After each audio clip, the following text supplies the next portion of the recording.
Maaga pa lang, marami na ang dumarayo sa bagong Pasig River Esplanade para mag-ehersisyo at mag-sightseeing. At live mula sa Maynila, may unang balita si Bam Alegre. Bam! Maris, good morning! Samantalahin yung malamig na panahon at magmaagang papawis dito sa Pasig River Esplanade sa Maynila.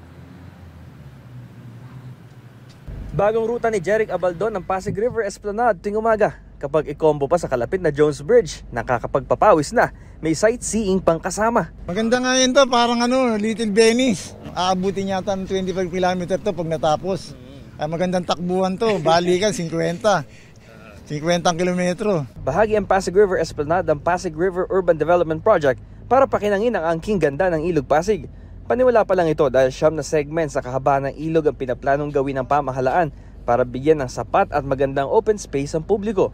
Maningning ng mga ilaw sa tabing ilog, may pambato na tayo sa mga urban cityscape ng ibang bansa. Tanawing sariling atin, kaya lalong ginaganahan mag-jogging dito tuwing umaga si John Mark Castillo. Baka mag-exercise po.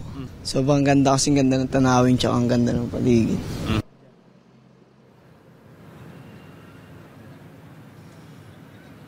Maris, ito yung matatagpuan dito sa nasunog na Central Post Office at ayon sa Department of Tourism ay meron na rin sila nakalaang pondo para sa restoration nito. Ito ang unang balita mula rito sa Pasig River Esplanade. Bam Alegre para sa GMA Integrated News. Mga kapuso, para una ka sa mga balita, mag-subscribe sa GMA Integrated News sa YouTube. Sa mga kapuso abroad, subaybayan niyo po kami sa GMA Pinoy TV at sa www.gmanews.tv.